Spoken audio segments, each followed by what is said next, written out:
inviting me to take this masterclass. It's just wonderful to be with everyone. So let me start by saying that what I really hope for you to come out with from this session is that you will begin to feel confident and infinitely creative when you now tackle a character that you might have to play for anything that's coming up for you, that will be coming up for you, I'm sure, in the future. So my deepest desire is that you approach your work with total confidence and with a sense of freedom, and that you are now so connected to the character that you're playing that you're going to be courageous about the choices that you make. Now, what I really want to reiterate to you is that remember that characters are people. This means that they're driven by something. And that need, that goal, gives them the energy, the purpose to be whoever they are, to exist, if you like. Just as we are as human beings, we all know that we exist for a reason. And when we find that reason, then we become driven, don't we? So the same with your character. And it doesn't matter whether that goal is dark or it's positive, or it's negative, or it's something great, or something small. The key thing is that is its driving, that's your character's driving force. That's their reason for being, their raison d'être. There is always, remember, an obstacle that a character is needing to deal with. So they either have to overcome that obstacle, or they're going to embrace that obstacle. But whatever it is, there's going to be something that they have to deal with. And that could come in the form of people or circumstances. But your question for your character is, how does my character deal with these obstacles? That you ask yourself, you know, what is it? What are the elements about my character that make them unique in how they deal with this obstacle and how they approach it? In other words, what is my character's strategy? Which brings me to a very direct and basic science of human behavior. When I started, of course, as many of you have, you know, training, did my drama, finding the characters. I was introduced to so many methods by so many great masters. And yeah, they definitely served in helping me grow when I was dealing with character work. But the moment it clicked for me was when I came across my Buddhist practice that taught me the principles of the 10 worlds. Now, the 10 worlds are 10 life states, and we engage in these worlds at any given time. You know, at any moment we'll be going through something. Now, the thing about these life states, though, is that you'll often find that there is a life state that drives you, a particular life state that is the dominant life state. It's the dominant driver. And if you're being driven by that life state, you often make choices coming from that life state. And often they can be 3 or 4. There might be 2 or 3 or even 4 drivers of that life state, even though intermittently you will be reenacting many of them, but there will be these dominant ones. So when I approach a character and I base it on these 10 worlds, I ask myself, what is my character dealing with? And what is the life state that is the driver of my character, given the events in the story? And of course, you know, those life states may change depending on what circumstances your character comes across. But I'll tune into the world that I think might be the dominant world. And then from there, I'm able to pick and see what other elements will come into play. And this helps me characterize the character I'm playing. So the other thing I want you to note as we go along with these 10 worlds is that they are mutually inclusive. And I will explain that later on. So let's start with the first 6 lower worlds, which we describe, the 6 worlds, which we describe as the 6 lower worlds. So Ayanda, if we can go to the first slide. Thank you so much. Okay, so the first of these lower states is the hell state. It might be obvious to you, and especially with the image, you know, it's someone who is in a place that they feel they can't even reach out. They're in no man's land, if you like. And this is often characterized by people in deep depression, or your character might be mourning. They might have experienced a loss, or you know, they might have failed at something. And it's so easy for us to just fall into this world of hell where you can't see the sun. You have no idea how you might get out of this situation. So that's hell state. The next one, please, Ayanda. The next slide, which is anger. Are you with me? Yay. The brilliant Ayanda, thank you. Now this world is obvious, it speaks for itself. But as you see, I chose this image because the life state of anger can get you to a place where, if it is fed, you know, it can culminate in rage, can't it? Just unspeakable rage. And we often know this. There are many of us that find ourselves that anger tends to be a driving force, you know, because it might be about the circumstances in which we live. It might be the political climate. It might be the relationships that we find ourselves in. And suddenly anger becomes the dominant self. For many years, I identified my dominant life state as anger. And then I began to learn how I could transform that, but we'll talk about that later. So following anger, it makes sense that we then go to our next slide, which is hunger. Now, hunger, I suppose the easiest way to describe that would be desire. You know, there's that SAFTA award that you so desperately want. And your whole being is just dying to have that award, and you're just thinking of how you're going to get it. You know, that's what we describe as hunger state. Your character could be a drug addict, for example, and they're just looking for that fix. So they're always in this need. What drives them is to find that fix. And that's what we would describe as a hunger state. The next slide, please, Ayanda, which is the next life state, which is animality. And it's quite interesting that, I mean, it makes sense that animality follows from hunger. Let's take the analogy of the drug addict. Let's say your character's a drug addict. So they've got the hunger, they really want to get that hit. But then what methods are they going to use to get it? Because as the need grows and their desperation grows and their hunger grows, they're going to try by any means necessary to get that fix. So it might mean they're going to have to trample over a whole bunch of people in order to get there. And why? Because the idea is survival, isn't it? It's kill or be killed. And I'm sure you've approached many characters that have that sort of element in them where, you know, they will just try by any means necessary to satisfy that hunger. And they may well take the action of animality. Great, next slide, please. Which is the next life state, which is an interesting one, because often it's tranquility, and often people are, I mean, how can that be part of a lower world? Well, it is, and when I explain a bit more about the lower worlds, you'll understand why.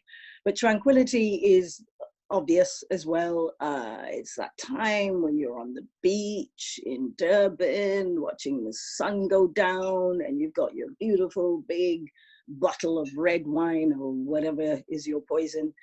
And you're just feeling that, wow, the world is a beautiful place. This is like heaven. So that's the world of tranquility, which we like very much. I think a lot of people are addicted to that world. Which then takes me to the 6th world, which is rapture. That's our next slide. Now, rapture.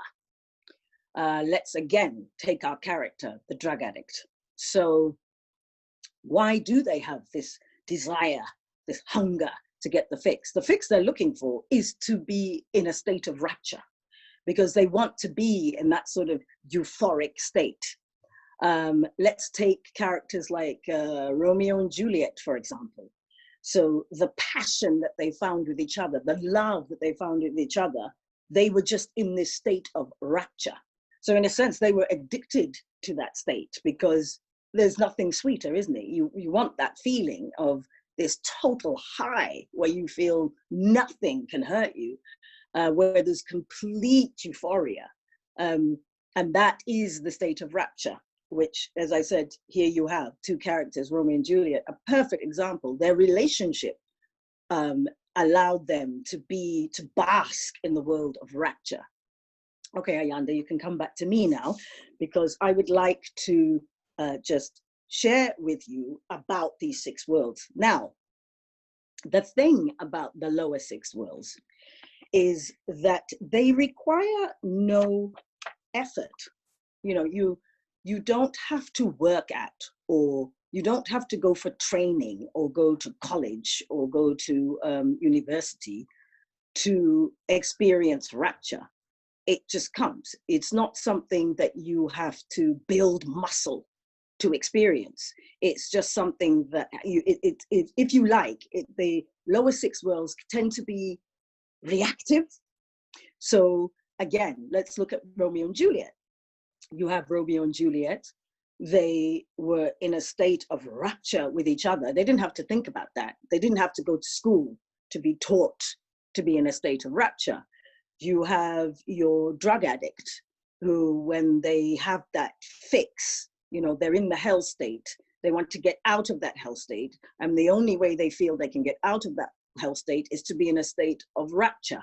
So they're going to go and get that drug by any means necessary to be in a state of rapture. And as I said earlier, they might take on an animality life state, because then they might have to kill someone, or they might have to get someone out of the way to get that drug so that they can come out of the hell state and be in a state of rapture.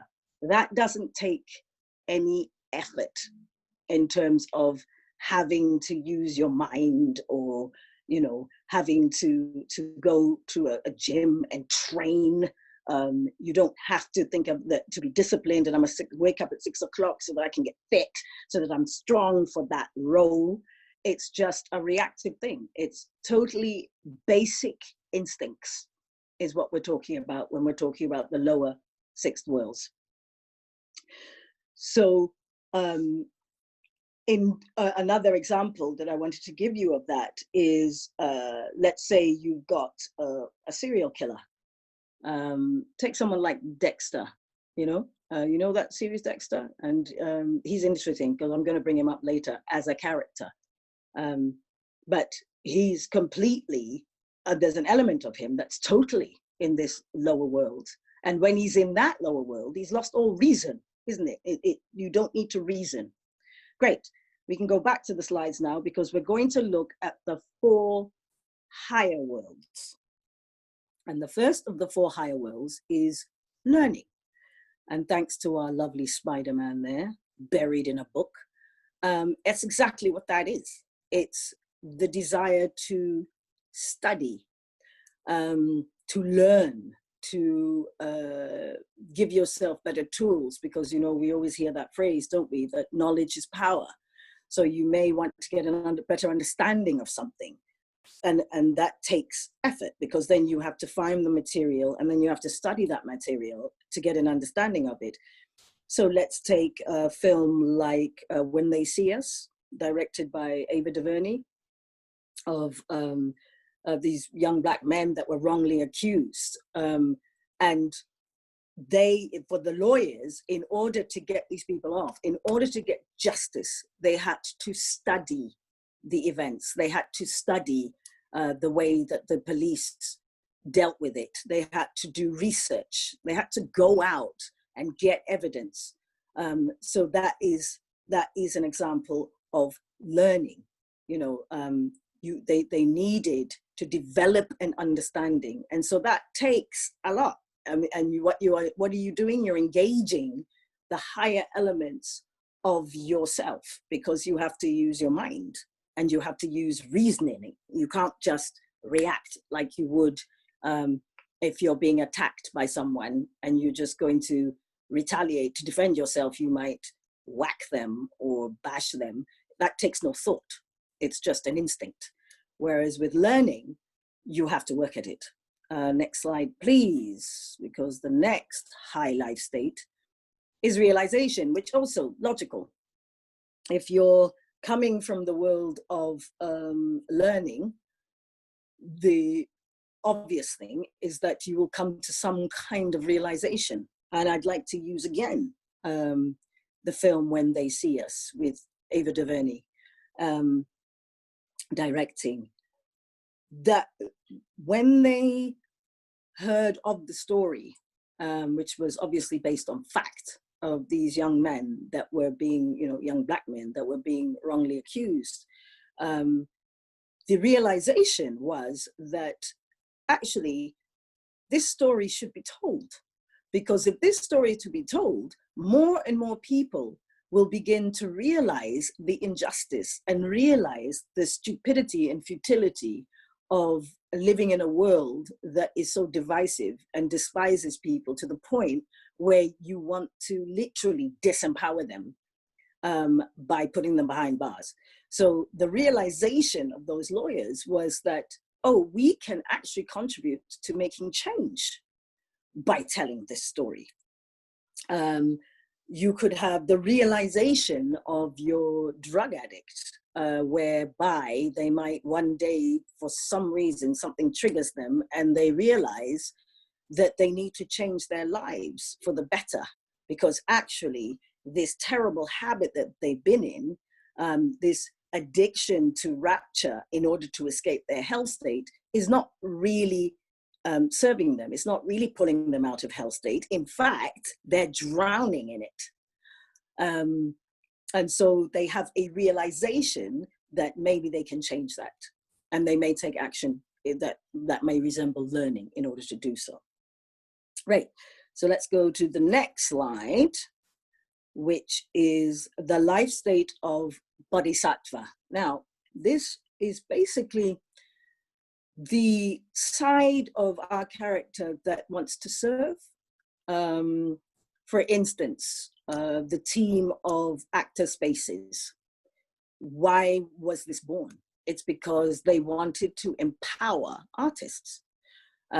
So they wanted to serve. The driver for them to do so wasn't necessarily for money or fame or anything like that. They just saw a need and they thought, we want to serve that need.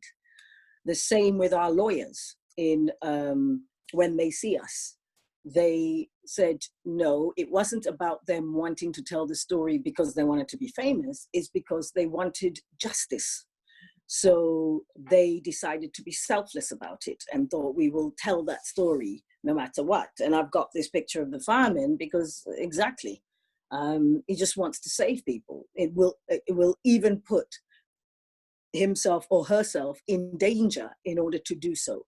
So, your character might be, it might be because of their profession that they are a bodhisattva. They might, be a Mother Teresa type character who will do anything to save someone else.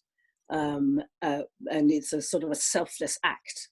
And so it's the altruistic nature of our being. Great, so you can come back to me. Oh yes, no, the last life state, and the reason I almost skipped this, I'll tell you why, because it's Buddhahood. This life state is the highest life state that we possess as human beings. It is the most positive. It has only positive aspects to it. And this life state is the one that obviously we all want to work toward being. Great, you can come back to me now because I am going to share a bit more about the 10 worlds. Now, another interesting fact about the 10 worlds is that 9 of those life states that we had have a positive and a negative. As I just mentioned, Buddhahood is completely positive. It has no negative side to it. And also about the 10 worlds that I wanted to mention, as I mentioned earlier, is that they are mutually inclusive. What do we mean by that? I mean that you can find Buddhahood in hell state. So Buddhahood, while it's the life state that has no negativity around it, it can be found in all the other 9 states. So you can find Buddhahood in hell, but you can find animality in rapture, or you can find hunger or anger in hell. So let's take a character like Dexter. As I said, he comes from the world of learning. So you're thinking, well, the guy has the ability to reason, does he not? So he obviously can tap into this higher life state of learning. But what else drives Dexter? What also drives Dexter is animality, because he's a serial killer. So he will use his ability to be learned, because, by the way, he's a forensic pathologist. So the guy has serious education. He knows about learning, but he's going to use that knowledge to act out his animality side of his nature. The other thing about Dexter, which shows you a negative side to learning, for example, is that he studies the subjects that he wants to mutilate. He studies who he's going to go after. So it takes time. That takes effort, because he has to go and study them. He may stalk them. He may interact with them. There were people, some of them are people he knows, and he will go out of his way to learn about them, so that he knows that when it's the time for him to strike, he can absolutely succeed in satisfying his hunger. So you've got a character like Dexter who is driven by the world of learning, negative side of learning nonetheless, but nonetheless it's the world of learning. He is also driven by the world of hunger, because he has a desire to kill. He's completely addicted to it. He needs to find his next victim. And he's driven by the world of animality, because he is just completely about destroying those people. And if anyone comes in his way, they're likely to be destroyed as well. So he's got this world of reasoning, where he literally has to study in order to carry out his addiction to his animality and to satisfy his hunger. So what you then have is these textures. By using these very basic elements of these worlds, you then have a character that has incredible layers and incredible textures, because he can flit between these worlds. Another positive element of looking at the mutual inclusivity of these worlds is, let's say I saw a wonderful film many years ago. I think it was called The Reading Room. With James Earl Jones. And it was about this old man who was in a really rough neighborhood, and all the kids around, they were joining gangs and all the rest of it. And he just felt, they need to read, because why? And he was looking around and going, why is it that in my neighborhood there are no libraries? They really do want my people to remain ignorant. They don't want them to have a kind of realization and knowledge that they can get out of this situation. So he ends up creating this reading room, finds a space, and he gets books to be donated, and he invites all these kids to come and read. And it's beautiful. He gets one young girl who really is into it. So he's demonstrating two life states, but from a very positive side. And they're both high life states, but there is a lower life state in there that's positive, which is hunger. Because his desire was to transform the young people in his neighborhood. That was his desire. That was his hunger.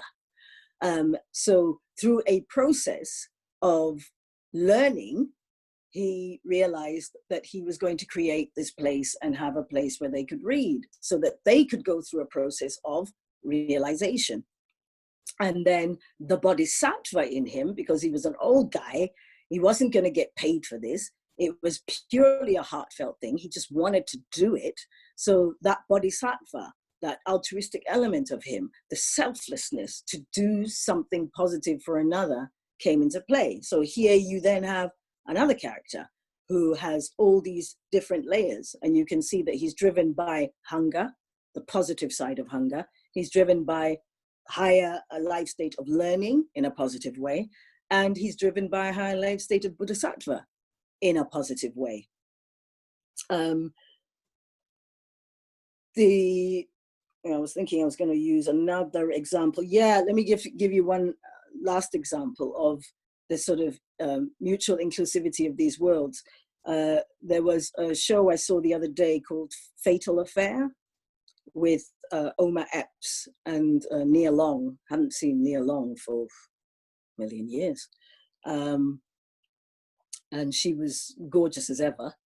And the piece was very powerful in that, I mean, well, it wasn't powerful as in like an amazing story. It wasn't, it was pretty basic, but it was, you know, a scenario where these two people met up, having been to college together, and they meet up all these years later. Nia Long's character, she's now got a family. She's got a husband and she's got a daughter, and bumps into this guy, and they go out for an evening, and the next minute, you know, they have a little bit of a fling, but she calls it off. She says, no, actually, we're not going to do this. But he is driven by hunger, because now he wants this relationship. And he's also driven by animality, because he's saying by any means necessary. So he's just willing to take everybody out, husband, daughter, he just doesn't care. He's like, I want what I want. And what does he do? He stalks her so he's then tapping into the world of learning, because he literally puts cameras up in her house, manages to break in, puts cameras up. He studies her every move. He studies her husband's behavior. So by the time he's going in for the kill, for the world of animality, he's well-versed in how he can do that. Again, an example of how it can really be enriching when you're investigating these worlds to play a character. Because then you've got this guy who's got the world of animality going for him. He's got the world of hunger going from him. And he's got the world of learning. So you see how it doesn't mean that we are robots, and just because we might be driven by higher life states like learning, realization, and bodhisattva, it doesn't mean that we're not going to tap into animality at some stage, or that we might be in a hell state, even though we may have learning.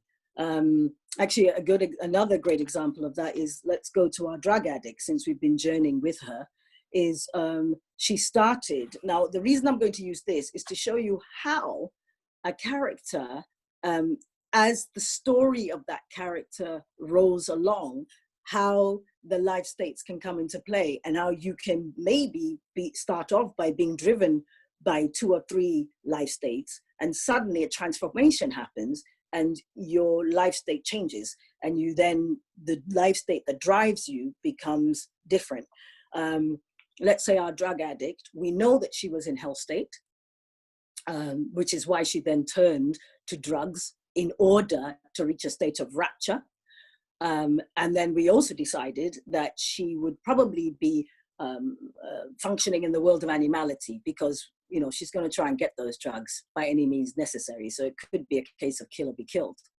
So when we started with our drug addict, she was completely trapped in the lower worlds. She had no sense of her higher worlds.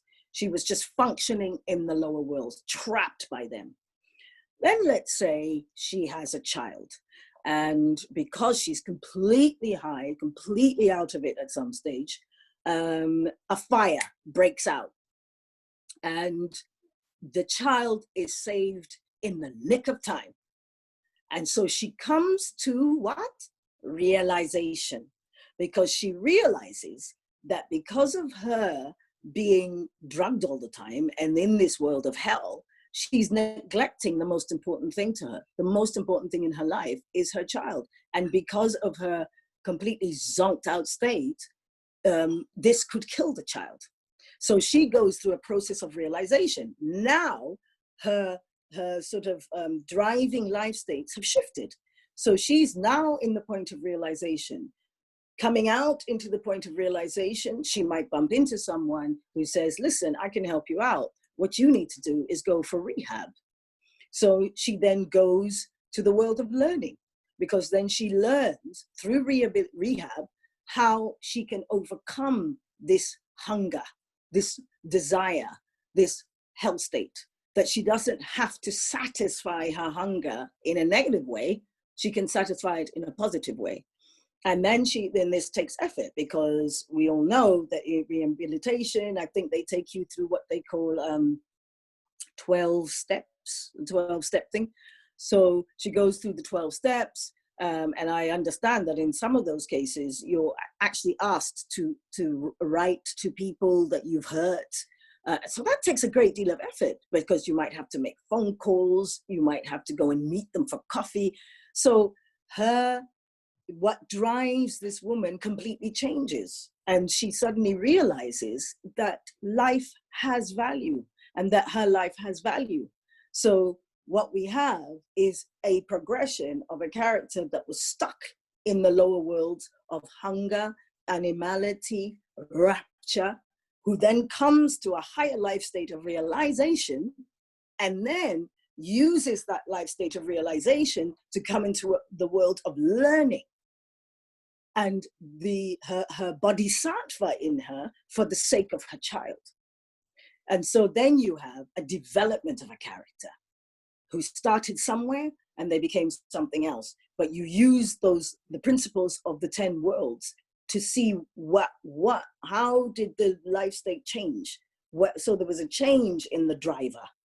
And again, it gives you a kind of wonderful texture to the character that you play, because with the 10 worlds, you can just plug in, it's because there's so much a part of who we are. This is how we function on a daily basis. Great. So I think now I have come to the next slide, which is going to be a clip. And I'll just let you watch the clip, and then I'll discuss it with you after.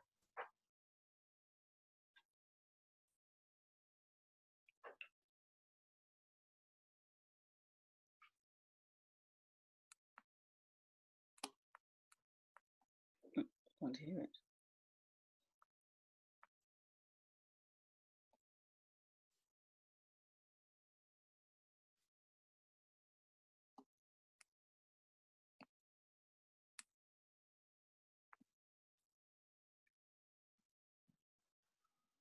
Why can't we hear it?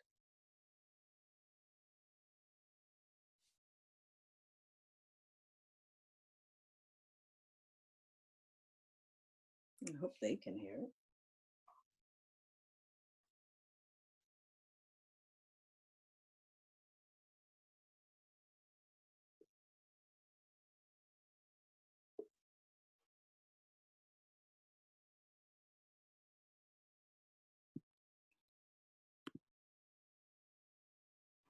Yeah.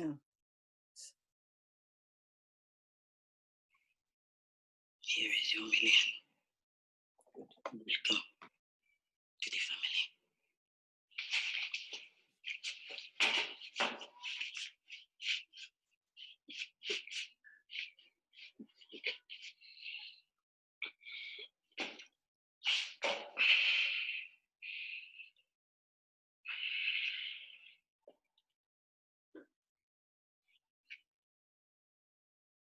You do not think he has what it takes?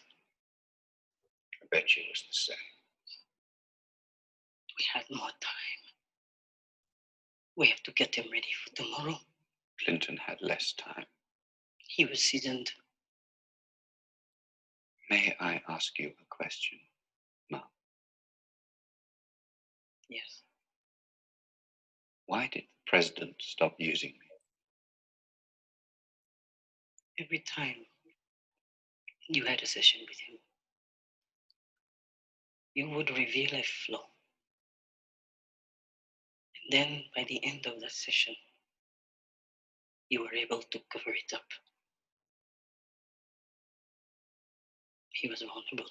We made him strong. The person who built you could destroy you. I would never consider such a notion. I loved him. Once.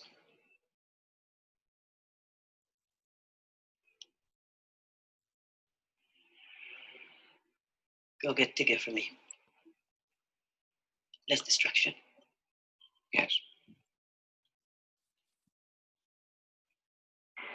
Since he came into power, Karumbe has thrived in its economy, creating more than 100,000 jobs across industries.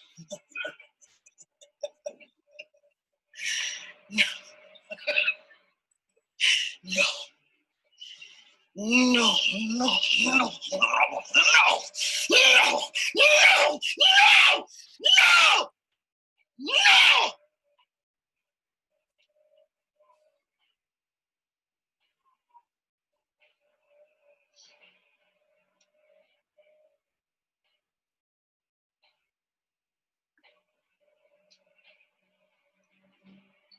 Your father got to the people with charisma, with power.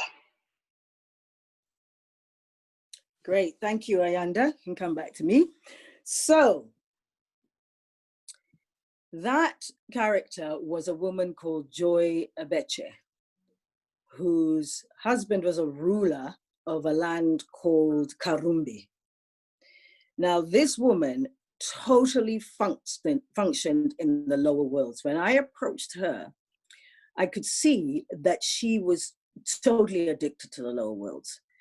She ends up killing her husband because her only desire, her hunger, was for her son to become the new ruler of Karumbe. And she was not pulling out any stops to make that happen. So she engaged in the world of animality, kills her husband for the sake of her son ruling, and then she sets about to play around in the world of learning because she now wants to develop her son in order for him to become the new ruler. So she takes him through these processes of learning. And as you saw, with that, you saw her animality in the way that she was attacking the other young man, because and what she was doing with that is just showing her power over him. So she was able to just overpower him, because this was a young boy. This was a friend of her son. So when she does that and grabs him and kisses him, she's trying to show him her power, right? And then in the second scene, you have her. It's a very subtle, and the whole sort of energy of the scene you could describe as tranquility, because she seems calm, but underneath you can feel the hunger, can't you? You can feel that this woman is driven by this other very dark life state. And yet she's giving you a persona of tranquility. And then in the last scene, you see that, oh, okay, so another element that drives this woman is anger. So as you see, what I've described is someone who's totally, on the whole, her driving life states were from the lower worlds. So ultimately, when what you know about her is that what is going to occur is going to be totally destructive. Because even the learning, she's using the darker side of learning, because she does that to empower her son so that he can rule to satisfy her hunger. Great. So let's go to now the last clip, which is another short video, and this is a monologue. Let's just watch it, Ayanda, and I'll talk to you about it later.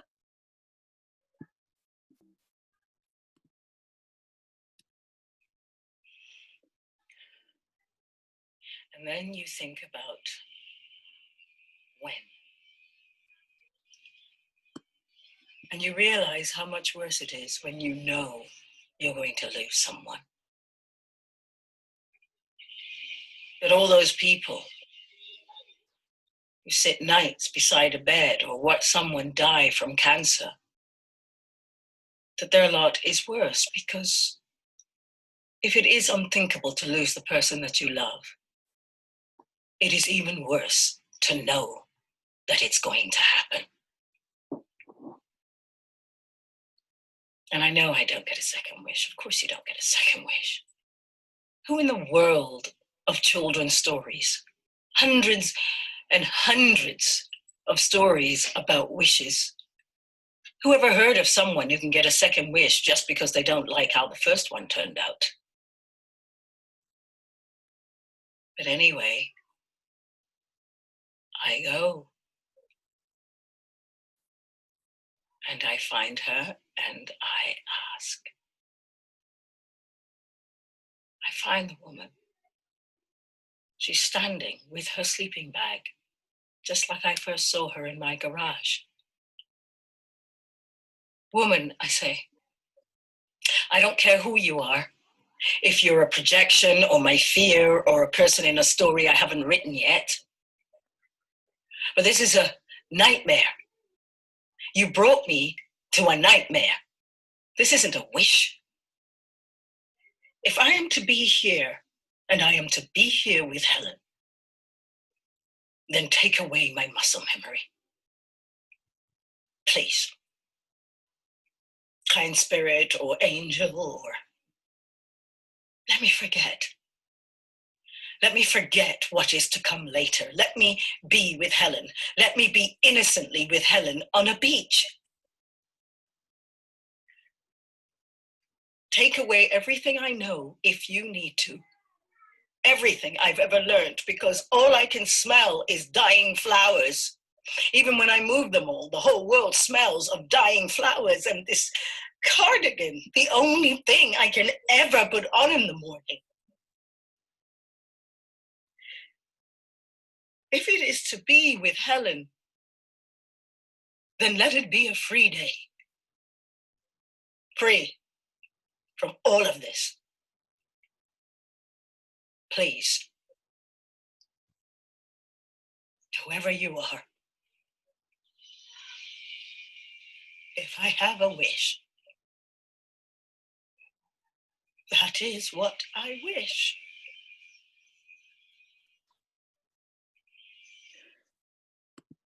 Great, thank you, Ayanda. That character was purely in the world of hell, because the whole play is about her process of mourning. So the more we investigated the play and the more we were learning about these characters, I discovered that basically this play was about someone going through the 5 stages of grief. So there are elements of denial, and what you get in the bulk of the play is that you realize she's totally in denial, because you meet her and her lover, who is in fact dead, but you meet them on an island, and it seems like they're stranded on this island. But then as the play unfolds, you realize that actually, no, you're inside this woman's head. And that the lover that you thought was there in their interaction isn't real, because that lover is dead. So this woman in the play is going through these stages of grief. And so I thought, okay, I need to infuse. Now, where can I use the worlds? What can I identify as her worlds? The dominant world that I know she was in, and that you saw even from that clip, is hell state. She's in total hell, depressed, lost, has no idea how to move forward. to resolve this feeling of loss. And then, as you saw in that clip, as she's going through her processes of grief, she's obviously consumed by hunger, because all she wants is for her lover to come back. She wants, to the point where she's willing to have every other part of her life that existed disappear, just so she can have one beautiful day, real day, with her lover. So driven by the world of hunger, driven, that is fed because she's in the world of hell. And then it comes to a point, as you see, there's even a little bit of anger in there, because she feels betrayed by her life, or by this promise that she was going to be with her lover, that actually her lover was able to be accessed even though she wasn't necessarily alive. So then you have this character is in, and of course, like grief, of course, the last stage of grief is acceptance.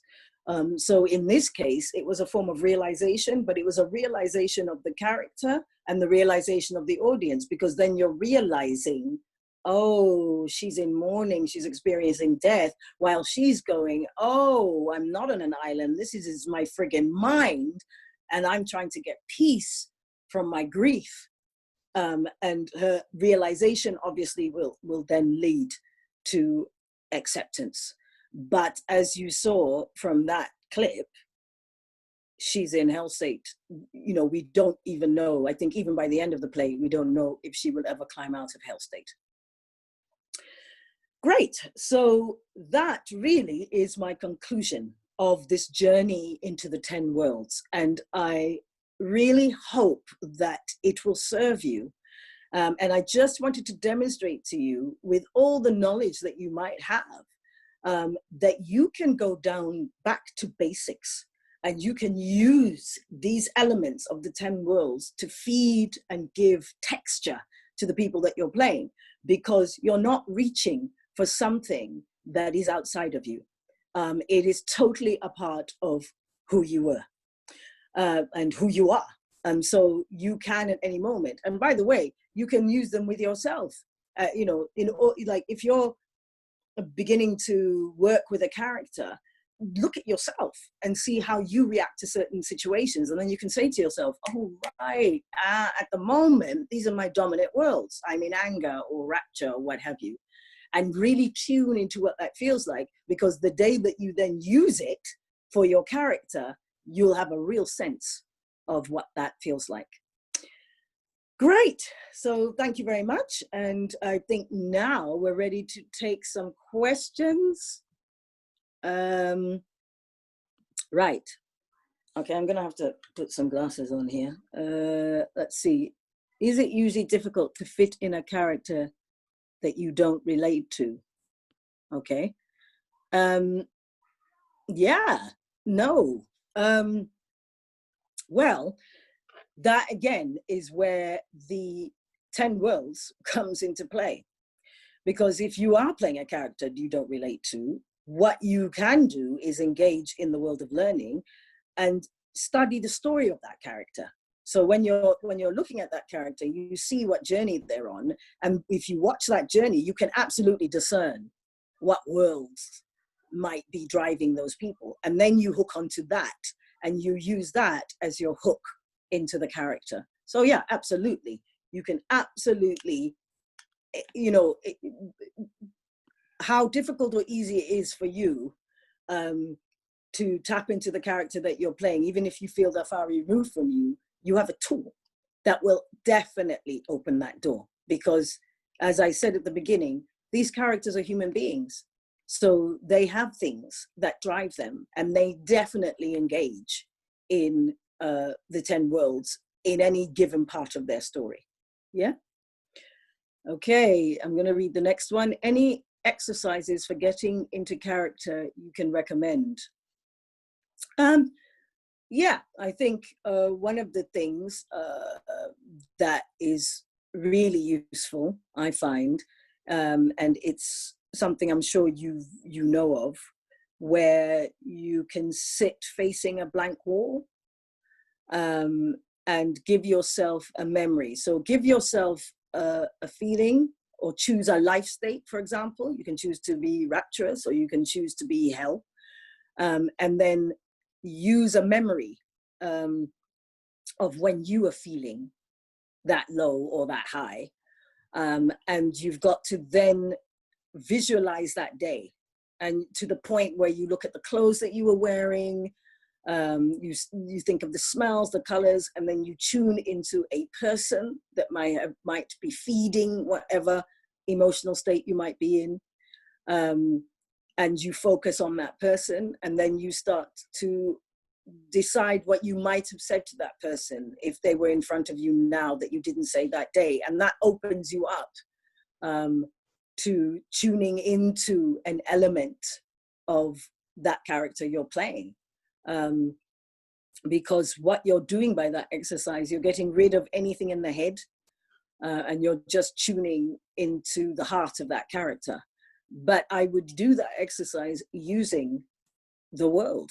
Use one of the worlds, and decide what that world is of that character, and find that character by finding the worlds, the life states that are driving that character. Hope that's answered that. Please repeat the elements of the 10 worlds again. Yeah, with pleasure. So they are the lower sixth worlds, which is, one second, the lower sixth world starting with hell. And then you've got anger, and then hunger, desire, animality, kill or be killed, tranquility, peace on the beach, rapture, you're high. And then you have the 4 higher worlds, which are learning, realization, bodhisattva, Buddhahood. Buddhahood being the life state, which is the highest life state, which has no negative elements. All the other 9 have a negative and a positive. I hope that's helpful. Do you teach classes? No. Is it possible for a character to completely thrive? Yes, in the lower worlds, and refuse to come out of that state? Characters who are villains, for example, well, exactly, as you saw from the clip of Joy Abeche, she was totally trapped in the lower worlds, totally. That was her domain. She wasn't interested or didn't realize that she had the option of coming out of those lower worlds and tapping into a higher world and making it positive.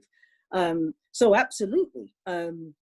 But then you get villains, like I mentioned, like Dexter, who he is in the lower worlds, absolutely, but he uses higher world because he's also in the higher world. He's in the world of learning. So he uses even his higher world ability in order to carry out the deeds that he wants to do to satisfy his lower worlds. So absolutely, characters can just simply reside in the lower worlds. How do you deal with mind blocks of tapping into character? Well, again, I've given you the key. Because what you've got to do is that you've got to remove any myths about the character. So in a sense, you have to get rid of your intellect, get rid of the mind that is making you go, oh, you know, there was this method, and I've got to ask this question, and what is my character's overall objective? Yeah, all those things are important. But when you approach a character, do it from a place of basic instincts. Start with, what is the world of this character? What is their driving life state? Because that's basic. And you will probably unlock 2 or 3. So start from there. And then you can start to see what that character's objectives are, because you'll know, it's like, let's say you're looking at this character, let's say it's, I'm trying to think of someone, Hamlet, total. And if you looked at him and you go, if I study Hamlet, when he opens the play, he's clearly in hell state, clearly. And then you look at the actions that he starts to take. And that then you start to unlock, and you can go, okay, oh my gosh, he's also consumed by anger. Whoa, and now he's got desire. So my advice to you is, when you're dealing with a mind block, just take everything away, take all the intellect and go back to the basics and use this trick. I'm telling you, use the 10 world system. It's very powerful. Thank you, Pamela. Okay. Because I know we're going to go on and on and on and on. Thank you so much. I think that was insightful. I mean, I think, unfortunately, it always feels like there isn't never enough time. But thank you so much for sharing your greatness with us. A huge thank you to Camilla, who also joined in to support. And of course, our partners in Tabeleng from GFC, as well as the Tasha Smith Workshops. Thank you so much to our partners for always jumping on board and assisting us. Pam, a huge thank you for, just actually giving us this time all the way from where you're at. We appreciate that, it's been a mission coordinating and just checking in. Okay, wait, are we an hour behind? Are we an hour forward? What do we need to do whenever talking to Pam? So that has been it's been a beautiful journey, basically getting us to this point. And I think obviously there's so many questions. So to everybody who is unanswered, know that you can link up with us on our digital platforms, our Instagram. Send us an email. We'll always jump on and respond to you. But we will also upload the session on our YouTube page. So I think the lessons here that were shared by Pamela do require you to take a moment, sit down, relook. You can't rush this. You can't do it once and that's just it. So I from Actor Spaces, we encourage everybody to just, once we upload this, go back, have a look. And then from our partner who's here from GFC, Ntabeleng, thank you. I don't know if you've got anything to say before we close off.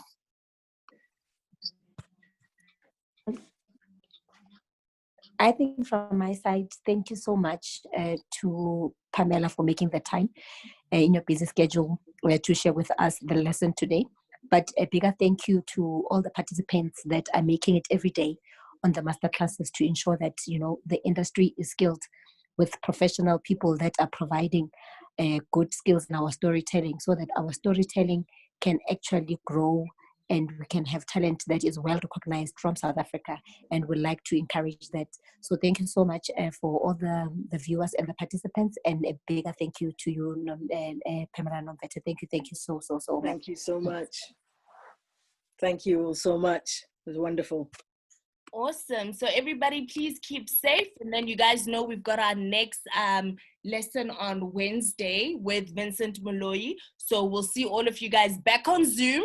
But until then, please keep safe, keep, learning as aspiring actors and everybody who's established. Let's keep our community, let's keep together, grow, and learn. Pam, thank you. Thank you. Thank you so much. Yeah, and everyone stay safe, stay healthy, and stay creative. Yay! Bye, everybody.